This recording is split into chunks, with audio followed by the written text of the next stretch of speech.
ನಾನು ಕುಂದಾಪುರದನಾದ್ರೂ ಕೂಡ ಯಕ್ಷಗಾನದ ಈ ಒಂದು ವಿಚಾರವನ್ನ ಗಮನಿಸಿ ತುಂಬಾನೇ ಶಾಕ್ ಆಯ್ತು. ಇವತ್ತು ಕೂಡ ಎನ್ನಿತರನ ಎದ್ನೋ ಬಿದ್ನೋ ಅಂತ ಓಡೋಗಿ ಬಸ್ ಇಟ್ಕೊಂಡು ಆಫೀಸಿಗೆ ಹೋಗಿ ಯಕ್ಷಗಾನ ಶೈಲಿಯಲ್ಲಿ ಪ್ರಪ್ರಥಮವಾಗಿ ಬಂದಿರುವ ವೀರಚಂದ್ರಹಾಸ ಚಿತ್ರದ ಟ್ರೈಲರ್ ನ ನೋಡಿದೆ.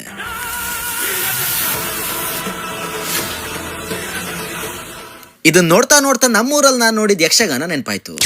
ತುಪ್ಪ ಸುರ್ಸೋ ಪುಟ್ಟ ಮಕ್ಕಳು, ಮುಪ್ಪಾಗಿರೋ ದೊಡ್ಡ ಮಕ್ಕಳು, ಬಿಗ್ ಬಾಸ್ ಧಾರಾವಾಹಿ ಅಂತ ಎಲ್ಲಾ ಬಿಟ್ಟು ಕುಟುಂಬ ಸಮೇತರಾಗಿ ಸೇರಿದ್ದು ಸಿನಿಮಾ ನೋಡೋಕ್ಕಲ್ಲ ಸ್ವಾಮಿ, ಕುಂದಾಪುರದ ಹಾಸನ ಬೇರು ಅನ್ನೋ ಪುಟ್ಟ ಹಳ್ಳಿಯಲ್ಲಿ ನಡೀತಿರೋ ಕರಾವಳಿ ಸಂಸ್ಕೃತಿಯ ಕಲೆ ಯಕ್ಷಗಾನವನ್ನ ನೋಡೋಕೆ. ನನ್ನ ಚಿಕ್ಕಪ್ಪನವರ ಹರಕ ಬಯಲಾಟ ಆದ್ರಿಂದ ಕುಟುಂಬದವರೆಲ್ಲ ಚೌಕಿನಲ್ಲಿ ಗಣಪತಿ ಪೂಜೆ ಮುಗಿಸಿ ಯಕ್ಷಗಾನ ನೋಡೋಕೆ ಕುಂತ್ವಿ.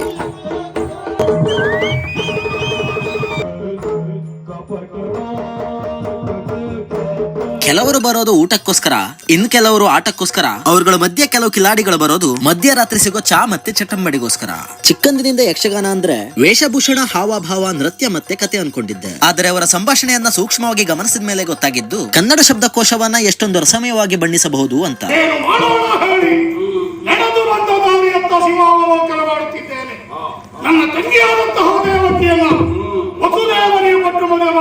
ಇದರ ಬಗ್ಗೆ ಹೇಳ್ತಾ ಹೋದ್ರೆ ದಿನಗಳೇ ಸಾಲಲ್ಲ. ಒಂದು ಸಲ ಆದ್ರೂ ಎಕ್ಸ್ಪೀರಿಯನ್ಸ್ ಮಾಡ್ಬೇಕು ಅನ್ನೋರು ವೀರಚಂದ್ರಹಾಸ ಸಿನಿಮಾ ನೋಡಿ. ಸಿನಿಮಾ ಮಾಡಿರೋ ರವಿ ಬಸ್ರೂರ್ ಅವರಿಗೆ ಟ್ಯಾಗ್ ಮಾಡ್ಬಿಟ್ಟು ಥ್ಯಾಂಕ್ಸ್ ಹೇಳಿ, ಯಕ್ಷಾಭಿಮಾನಿಗಳು ಯಕ್ಷಗಾನ ಗೆಲ್ಗೆ ಅಂತ ಕಮೆಂಟ್ ಮಾಡಿ, ಹಾಗೆ ಸ್ಕ್ರೋಲ್ ಮಾಡೋ ಮುಂಚೆ ಒಂದು ಫಾಲೋನು ಕೊಟ್ಬಿಡಿ. ಅಲ್ಲಿ ತನಕ ಮತ್ತೆ